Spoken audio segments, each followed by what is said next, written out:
We're going to take you back to live pictures of Maribyrnong in Melbourne. We're joined live now by senior Victorian reporter Simon Love. Simon, we're seeing some extraordinary images of these flood rescues being carried out. You've got some new information. What can you tell us?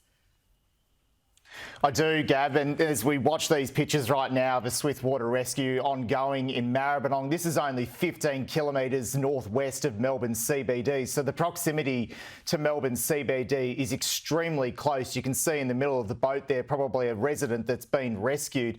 I have been told that most state election campaigning in Victoria will be suspended or at least toned down. Now, I don't know for sure whether both major parties have come to a formal truce on this, but I have spoken with representatives from both sides of politics, and it appeared to see that most of the focus of government, as we see the news chopper zoom out there, looking at, I would imagine that is around the Smithfield Road area and even around the Anglers Tavern, just at the top left hand of the screen there in Maribyrnong. You can see though that major road being flooded. As I'll just continue with this information that I've got, that most state election campaigning will be suspended. My understanding right now is that the Victorian Emergency Management Committee is actually meeting.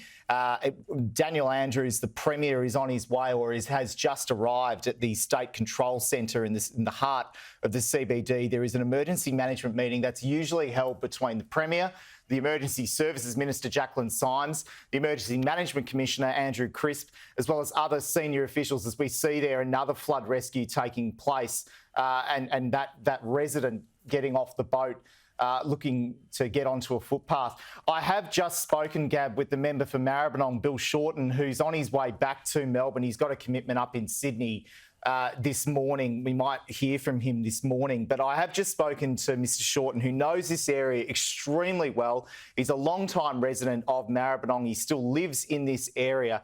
What he's hearing now is that at least 60 homes have been flooded in this suburb, which is right along the Maribyrnong River, right near Flemington Racecourse. We are seeing reports, as you can see, some issues of cracking potentially with some of the tram lines. I know that some of the tram routes, especially route 58 from the top of my memory that runs through there, that is obviously no-go for now. What Bill Shorten has told me, at least 60 homes, he understands, have been inundated with water, and also that he'll be meeting with some of those residents when he flies in from Sydney later today. If you look at that just wide shot there, the scale of the water, particularly around that Maribyrnong region, of that Maribyrnong suburb, is remarkable. And I think we also need to put this in perspective too, Gab. It's not just Maribyrnong that in the heart of Melbourne that has been inundated. Rochester is up in regional Victoria, up in the northwest of the state. That is where the major focus really is in regional Victoria right now, as the flood levels there of the Campaspe River reach major levels. There could be quite serious flooding later today. I know our colleague Holly Edwards-Smith is there at the moment covering that for us. The other concern too in central Victoria is around the town of Seymour. So that town particularly has had a lot of focus overnight as we see the Fire Rescue Victoria crews there on the tram tracks in Maribyrnong. No doubt those roads will probably stay shut for quite some time, potentially even over the weekend in the heart of Maribyrnong there. This is a really nice, beautiful suburb of Melbourne, right alongside the river. Usually this time of morning, or particularly in the morning, many local residents be going along for a walk or a run along that river, and plenty of rowing crews use that river all the time. That you can see the fast raging water heading upstream, and this flood emergency is continuing only 15 kilometres out from the Melbourne CBD. It's extraordinary how close it is, and you can just see with those live pictures the sheer volume of water and how high it's rising, especially right next to homes, some homes being inundated. I think you said Bill Shorten confirmed there were 60 homes confirmed to be flooded in Maribyrnong, and as you said, brought to us that news that Daniel Andrews, the Premier, is holding an emergency meeting right now. And can we expect to hear from the Premier, I suppose, at some point today, but in the next few hours? Yep. Yeah, I expect he'll probably hold a news conference at the State Control Centre around about 12 noon. And we've also heard from the Premier this morning that he'll be heading into the flood zone later today. You can see a car completely inundated there. It was around 4 a.m. this morning when residents received these evacuate now text messages. So you can imagine some of the fear and the fright that some people would have got, you know, with their phones buzzing this morning with those messages. Some people may not have even have heard those messages and had to rely on the police or the SES to go and door knock them this morning.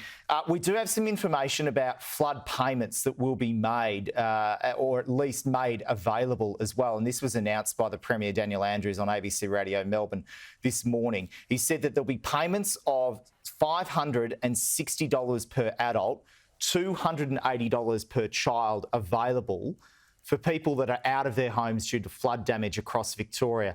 Now, they're available, and we can put this up on the screen shortly at a website. I'll read this out now: emergencypayments.dffh.vic.gov.au. So they've already stood that up.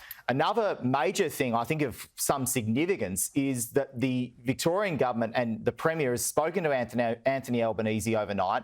I know we're expecting a news conference from Anthony Albanese later this morning, but they've already spoken about standing up the Mickleham Quarantine Centre, or at least the Mickleham facility out in Melbourne's outer north, which only weeks ago some people were calling a white elephant. But now it probably plays, you can see on your screen now, a very important role in housing some of these people that no doubt will have to be out of their homes. Now, further to that, Gab, I've also just been told some information that I'm getting just to hand now, that there are also calls too coming in, the Liberals and Nationals, the opposition here in Victoria. While I said before that campaigning no doubt has been suspended, they are now going to call for the Victorian government to declare a natural disaster in affected local government areas. So that won't just be the city of Moonee Valley that we're looking at right now. The pictures in Maribyrnong, you can see people up there on the top floors of this rental, or at least this block of flats, and clearly heeding the warnings to get to higher ground. But the opposition want a natural disaster to be declared in affected local government areas. It would allow both the Victorian and Australian governments to share the cost of financial support, including immediate cash payments for short-term emergency accommodation. So that's information I'm getting just into hand now. But as we can see, this person, top level of a block of flats somewhere in the Maribyrnong area, it looks like it would be extremely difficult for that person to get out of that property. So hopefully, and I understand there are some air appliances, probably the Victoria Police Search and Rescue Unit, the Air Wing are probably involved as well. I know the air ambulances here in Victoria also have winches, so maybe they can get to those people, or at least those swift water rescue crews that we've seen, on their dinghies might be able to rescue these people. We have been seeing some incredible rescues being carried out throughout the morning of SES in those water boats. And look, Simon, thank you so much for crossing to us with the latest information, particularly bringing us up to speed with the flood rescue payments that are being offered.